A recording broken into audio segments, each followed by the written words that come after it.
It is the day that I know the TikTok ban is in front of the Senate. Word on the Senate, word on the street is they are not going to roll through it as quickly as the other folks did, because I think they are very well aware that that is going to have some repercussions in the voting booths this fall. Okay. And so I'm not here to speak on it politically. If you follow me, if you know me, you know where I stand politically. I am not quiet about it, but that is not the purpose of this video. The purpose of this video is we are near the end of first quarter of 2024, and what all of this can mean to you and your business, right? So here's the thing with a TikTok ban, okay? A TikTok ban is definitely going to strengthen the position of Meta, right? Especially if Meta ends up being the new owner or, invested in the purchase or sale of a TikTok. Because they're really not trying to ban TikTok. What they really seem to be trying to do is force the sale of it, right? Because this bit about it being done to protect our data and our safety and security, a lot of people, including myself, are calling BS. We're calling flag on the play because, hello, Facebook with the 2016 election and all of these platforms are selling our information on the daily, right? That's why I say data is king, right? And you want to own your data as much as possible, as much as you can. So that really is kind of a BS answer, which is part of why they want to either eliminate TikTok or they want to control TikTok, because people are able to get messages out there and really educate and inform others faster than ever in history, which means that there is a lot of power in the hands of the collective. And, I don't always agree with Gen Z. Sometimes they grate my nerves, and I'm sure vice versa too. But I got to hand it to them in understanding their power and using and leveraging their power. Could they sometimes have more strategy in that behind it? Absolutely. But I think we all can, and we've all been there. I don't think they're better than Gen X. Okay, I'm going to go ahead and say that. I think what they have is something that Gen X didn't have, is they have power in numbers. We are a very small generation that's sandwiched between two very large generations. And that's why we're quote unquote often the forgotten generation. And people try to lump us in with boomers, and baby, please don't do that. Baby, please don't do that. You want to see me act ugly? Lump Gen X in with boomers, because we are not boomers, okay? And what does that have to do with all of this? It has a lot to do with it, because there are a lot of generational differences.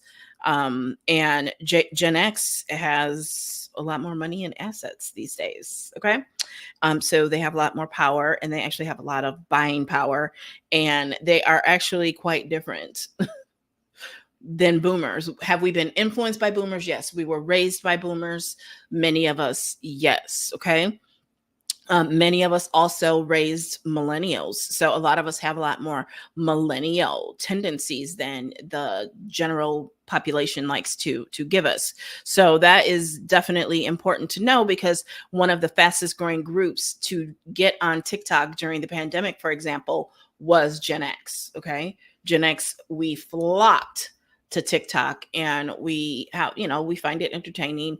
We also find it educational, and we support millennials and Gen X in what they're doing a lot more than what they think. Y'all just need to stop tripping on us and talking bad about us, because it's not a good look at all. Okay.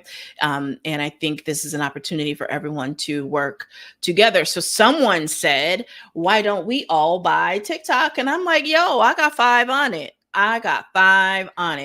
500, right? I got 5, I got 500, I got 50. I got money on it, but they're not going to let that happen. That's not what they're looking to do here. They're looking for some billionaire companies to buy it. And that is where the danger falls. Okay. That is actually, to me, more risky than China having their minor ownership.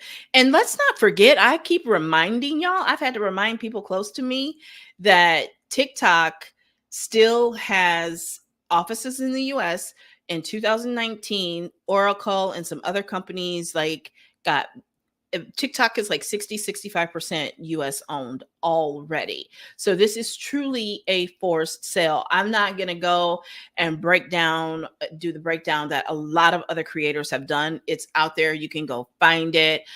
King Ashley Ann did a great breakdown. I saw it on Instagram last night. She broke down all the numbers and who's who. I'm not here to do that. I'm just here to remind you that one, we don't own these platforms. So it's really important to diversify. Okay. I keep telling y'all to diversify. I don't care how much money you're making in the TikTok creator rewards program or their creativity program or from TikTok shop.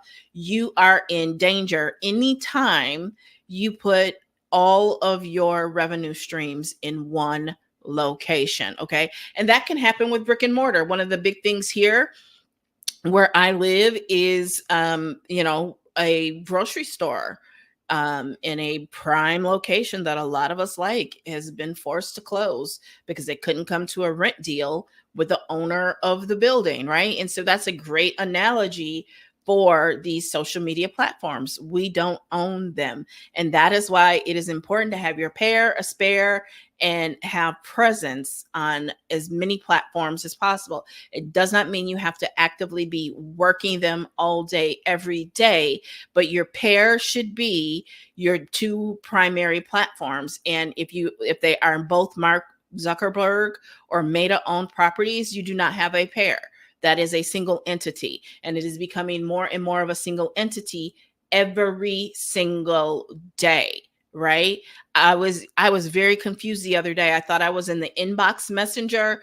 It was looking very much like Messenger. As much and as long as they've tried to keep those two platforms separately, I am leaning toward they might be merging them at some point soon. Okay. So your pair and a spare. Your pair is not Facebook and Instagram. No, boo boo. Your pair should be a Meta owned property if you choose, and like YouTube or TikTok or Pinterest, and then you have your spare. I'm going to tell you my social media strategy in 2024 rests heavily in strengthening SEO, that's search engine optimization. And that's not just Google, that's TikTok, and that's YouTube, and that is Pinterest. Okay. You need that search engine strength to be able to be discovered and be found. Okay. My 2024 social media strategy also includes heavily short form video, right? And short form video is anything, in my opinion, up to 3 minutes, and you want to have it be vertical. Okay. Now, TikTok is definitely paying for longer videos, and they are giving longer videos preference in their feed. Okay. And so you will, even though I said vertical, you will see me take snippets of 3 to 8 and even up to the full 10 minutes of longer form content that I have and repurpose it and put it on TikTok because it does very well. So why not? Why would I not do that? Right. So you definitely want those in your mix. I'm not going to give my full social media strategy for 2024, but I am giving you those short form video and SEO. Okay. It's no secret that Pinterest is definitely a huge part of my 2024 social media strategy, because you cannot put all of your eggs, again, in Mark Zuckerberg's baskets. And you also want to make sure that you have that search engine strength. Okay. So again, YouTube, Shorts, you want TikTok, and you want to be repurposing, resharing, and redistributing that short form video content over on to